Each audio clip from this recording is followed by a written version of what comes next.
अशाच ताज्या व महत्त्वाच्या घडामोडी जाणून घेण्यासाठी आमच्या शेतकरी वार्ता न्यूज MS-20 चॅनलला लाईक, सबस्क्राईब व शेअर करा. नमस्कार, मी रवींद्र भोपके, राहणार पिसादेवी. माझं दुकान इथं आदर्श कृषी सेवा केंद्र. माझं दुकान जवळजवळ खूप जुनं आहे. जेव्हा मार्केटचे इथं चालू झाल्यानंतर 2001 पासून मी दुकान चालू केलं. आज रोजी मार्केट कमिटीचं एवढी मोठी जागा आहे, पण आमचं रडगाणं असं आहे की शेतकऱ्यांना बसायला जागा नाही राहत. शेतकरी रात्री 1:30-2 वाजता 2:30 वाजता जे साधन भेटन त्या साधनांनी तो भाजीपाला घेऊन येतो. त्याला बसायला जागा राहत नाही, तर मग तो समोरची लाईन, त्याच्यानंतरची मागची लाईन, जिथं त्याला बसायला जागा भेटन तिथं तो बसतो. आणि त्याचा एकच राहते की आपल्याला थोडे पैसे चांगले भेटावं. कारण की जर का व्यापाराला जर द्यायचं म्हटलं तर हातात काही येत नाही.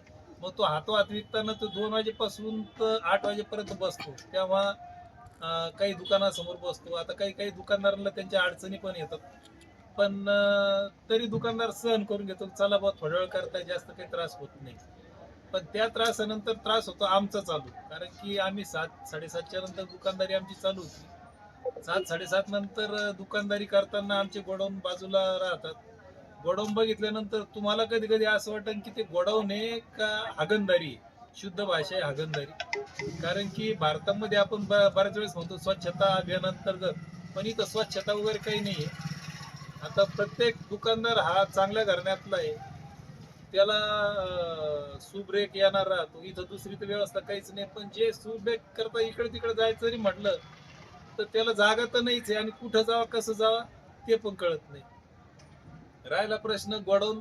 शेतकऱ्याला खत देताना प्रत्येक गोडाऊन समोर इतकी घाण आहे की अक्षरशः गोडाऊन उचलताना किंवा काही माल टाकताना शेतकऱ्यांच्या पण गाड्या, मग ती 2 व्हीलर असो किंवा मग ट्रॅक्टर असो किंवा ट्रक खाली करताना ते निवळ म्हणजे टायरनी इतकी घाण आणि वास त्याचा सुटतच राहतो. तर मला एवढंच म्हणायचं आहे की एवढी जागा असताना आणि दुकानदारांना थोडीफार सुविधा देताना मार्केट कमिटीने पण थोडा विचार करावा. सभापती पण शेतकरी याच्यामधूनच आलेले, सचिवला पण माहिती आहे काय आले काही नाही. तर माझा म्हणायचा उद्देश हाच आहे की शेतकऱ्यांकरता, त्यांना बसण्याकरता जागा द्या, जेणेकरून उद्या शेतकरी आणि दुकानदार यांच्यामध्ये समन्वय साधता येईल. आणि आम्हाला पण जी थोडी आपण स्वच्छता म्हणतो, स्वच्छता देताना आमचा ज्या त्रुटी आहे त्या त्रुटीला त्यांनी प्राधान्य देऊन एवढी करतो. सर, तुम्ही आता एवढे प्रश्न सांगितले, म्हणजे एवढ्या समस्या सांगितल्या, या संदर्भात मार्केट कमिटीशी काही तुमची चर्चा झाली का? काही पत्रव्यवहार झाला? माग मार्केट कमिटीला प्रशासक आले होते. ते प्रशासक जेव्हा आले होते तेव्हा आम्ही धरू आंदोलन सारखं तिथं मार्केट कमिटी समोर बसलो होतो. प्रशासक साहेबांनी आम्हाला शब्द दिला होता की आम्ही तुम्हाला तुमची व्यवस्था करून देऊ. मग त्यांनी जिन्याचे वरची बरेचसे ते बंद केल्यानंतर जिन्याच्या खाली त्यांनी आपली मुत्री उभारल्या, पण त्याच्यामध्ये ना पाण्याचं साधन आहे आणि ना कधी ओपनिंग झाली, ना त्याचं काही चावी आहे ना काही आहे. त्यामुळे मग शेवटी हाच प्रश्न येतो की ते देऊन करून काही उपयोग तर झालाच नाही. आता माननीय सभापती साहेबांना पण आम्ही मागं एकदा निवेदन दिलं होतं स्वच्छता याच्या बाबतीमध्ये, पण पुढाकार असा काही झाला नाही.